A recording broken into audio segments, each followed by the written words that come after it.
Hello viewers, welcome to Sukanta sir classes.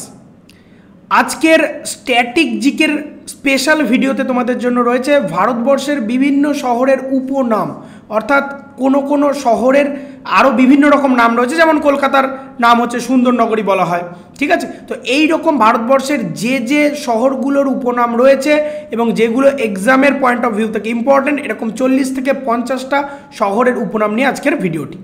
Upcoming 2024-এর KP with WBP, railway সহ, PSC সহ, SSC বা staff selection কমিশনের সমস্ত রকম পরীক্ষার জন্য কিন্তু এই ভিডিওগুলি তোমাদের জন্য ইম্পর্টেন্ট হচ্ছে।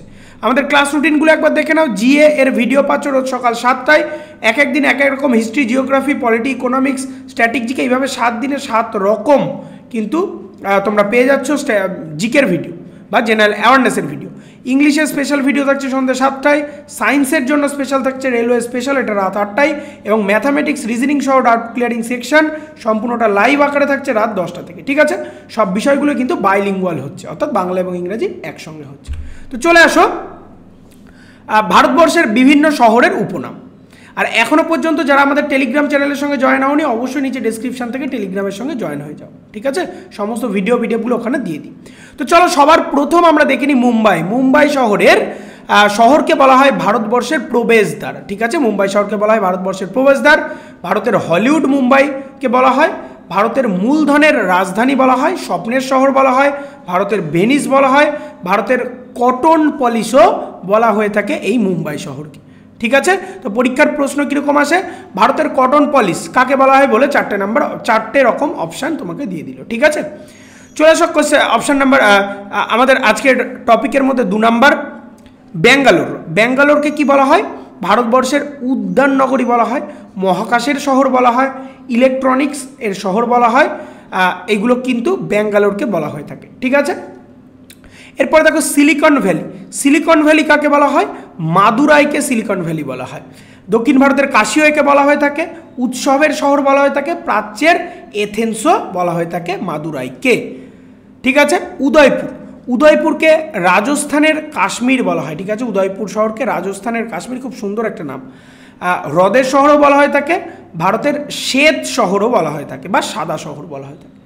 চেন্নাইকে বলা হয় দক্ষিণ ভারতের প্রবেশদ্বার এবং সবুজ নগরী, দুটোই বলা হয় চেন্নাইকে। জয়পুরকে বলা হয় গোলাপি শহর, এটা আমরা অনেকেই জানি বা সবাই জানি প্রায়। ভারতের প্যারিসও বলা হয়ে থাকে এটাকে, ঠিক আছে? দিল্লিকে বলা হয় ভারতবর্ষের রোম, এশিয়ার রোমও বলা হয়ে থাকে, হিমালয়ের রানী বলা হয়ে থাকে দিল্লিকে। মুসৌরিকে বলা হয়ে থাকে হিমালয়ের রানী এবং পাহাড়ের রানী, এই দুটো নামে পরিচিত মুসৌরি। যেমন সবার মানুষের ক্ষেত্রে যেমন বিভিন্ন রকমের ডাক নাম থাকে, তেমন এগুলোর ক্ষেত্রেও ডাক নাম হিসাবে তুমি মনে রাখতে পারো, এবং এক্সামের পয়েন্ট অফ ভিউ থেকে এগুলো কিন্তু ইম্পর্টেন্ট।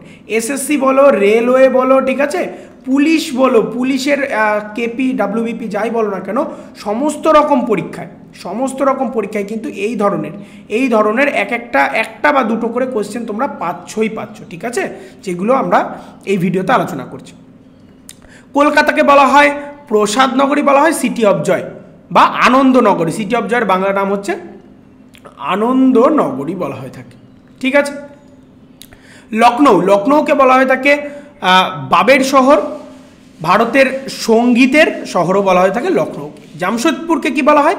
ইস্পাতের শহর, এবং ভারতের পিটসবার্গ, ঠিক আছে? প্রচুরবার এসছে পরীক্ষায়, ঠিক আছে? পিটসবার্গ বলা হয়ে থাকে। হায়দ্রাবাদকে কি বলা হয়ে থাকে? হায়দ্রাবাদকে বলা হয়ে থাকে হাইটেক সিটি এবং মুক্তার শহর বলা হয়ে থাকে। হায়দ্রাবাদকে হাইটেক সিটিও বলা হয় এবং মুক্তার শহর বলা হয়। হাওড়াকে কি বলা হয়? হাওড়াকে বলা হয় ভারতের গ্লাসগো, ভারতের শেফিল্ডও বলা হয়ে থাকে হাওড়াকে, ঠিক আছে? আর একটা পশ্চিমবঙ্গের মধ্যে কলকাতা, এই দুটোকে বলা হয়ে থাকে কলকাতা, এটা হয়তো লেখা নেই। কলকাতা ও হাওড়া এই দুটোকে কিন্তু যমজ শহর বলা হয়, কলকাতা ও হাওড়া, নদীর এপাশে একটা ওপাশে একটা, গঙ্গা নদীর এপাশে ওপাশে একটা, এই দুটোকে বলা হয় যমজ শহর। এরপর চলে আসে ম্যাঙ্গালোরকে বলা হয় কর্ণাটকের প্রবেশদ্বার এবং প্রাচ্যের রোম। হরিদ্বারকে বলা হয় গঙ্গার প্রবেশদ্বার। কোচিকে বলা হয় আরব সাগরের রানী। দুর্গাপুরকে বলা হয় ভারতের রুর। নবদ্বীপকে বলা হয় ভারতের বাংলার অক্সফোর্ড, ঠিক আছে? পশ্চিমবাংলায় যেহেতু অবস্থিত, তো বাংলার অক্সফোর্ড। পুনেকে বলা হয় দাক্ষিণাত্যের রানী। খাজিয়ার, এটাকে বলা হয় ভারতের সুইজারল্যান্ড। যোধপুরকে বলা হয় নীল শহর। কোঝিকর এবং কালিকট, এটাকে বলা হয় কি? মশলার শহর। একই নাম কিন্তু, কালিকটের নামে কিন্তু কোচিকর, ঠিক আছে, মশলার শহর বলা হয়। মুজফ্ফরপুরকে বলা হয় সুইট সিটি বা মিষ্টি শহর। নাগপুরকে বলা হয় কমলা লেবুর শহর। আমরা জানি, আমরা যারা কমলা লেবু খাই, মানে সবাই খায় মোট কথা, তো কমলা লেবু নাগপুরের লেবু বিখ্যাত হয়, তাই না, একটু বড় বড় সাইজের হয় নাগপুরের লেবু। ক্যানিং সুন্দরবনের প্রবেশদ্বার বলা হয়। ডিব্রুগড়কে বলা হয় ভারতের চায়ের শহর।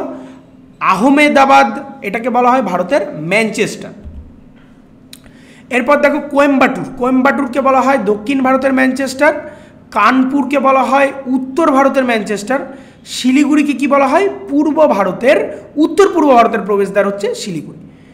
পাঁচমারিকে বলা হয়, এটাকে ইংরেজিতে পাঁচমারি বলা হয়, চন্দ্রবিন্দু আসে একটা, পাঁচমারিকে বলা হয় সাতপুরার রানী। বারাণসীকে বলা হয় মন্দিরের শহর।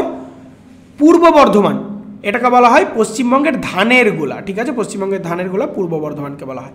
আলিগড়কে বলা হয় তালাচাবির শহর। পানিপথকে বলা হয় যুদ্ধের শহর, যেহেতু পানিপথে যুদ্ধ হয়েছিল। কার্শিয়াংকে বলা হয় সাদা অর্কিডের দেশ, এই যে সাদাটা এর সঙ্গে হবে, ঠিক আছে, কার্শিয়াং হচ্ছে সাদা অর্কিডের শহর বা সাদা অর্কিডের দেশ। সব থেকে বেশি পরিমাণ অর্কিড পাওয়া যায় কিন্তু আমাদের এখানকার কাশ্মীরে বা পশ্চিমবঙ্গের কাশ্মীরে। এরপর দেখো ভাগলপুর হয়ে যাচ্ছে কি ভারতের রেশমের শহর বা ভারতের রেশম শহর। আলাপ্পি বা আলাপুঝা এটাকে বলা হয় প্রাচ্যের ভেনিস। পন্ডিচেরিকে বলা হয় প্রাচ্যের প্যারিস। কোল্লাম এটাকে বলা হয় বিশ্বের কাজুর রাজধানী, ঠিক আছে। অমৃতসরকে বলা হয় স্বর্ণ শহর। কাশ্মীরকে বলা হয় ভারতের পৃথিবীর ভূস্বর্গ হচ্ছে কাশ্মীর। তো এই হচ্ছে আজকের 40-45টা আমি আলোচনা করলাম বিভিন্ন শহরের উপনাম, ঠিক আছে, বিভিন্ন শহরের উপনাম, যেগুলো তোমাদের পরীক্ষার পয়েন্ট অফ ভিউ থেকে খুবই ইম্পর্টেন্ট হয়, ঠিক আছে। যারা এখনও টেলিগ্রাম চ্যানেলের সঙ্গে জয়েন হওনি, আমাদের নিচে ডেসক্রিপশন থেকে টেলিগ্রাম চ্যানেলের লিঙ্ক দেওয়া রয়েছে, ওখান থেকে জয়েন হয়ে যাও। ভিডিও ভালো লাগলে অবশ্যই লাইক করো, কমেন্ট করো এবং শেয়ার করো, এবং চ্যানেলটি না সাবস্ক্রাইব করা থাকলে সাবস্ক্রাইব করে বেল আইকন প্রেস করে রাখো। তো দেখা হচ্ছে পরের ভিডিও বা পরের লাইভে। খুব ভালো থাকো আর পড়তে থাকো সিলেকশনের জন্য।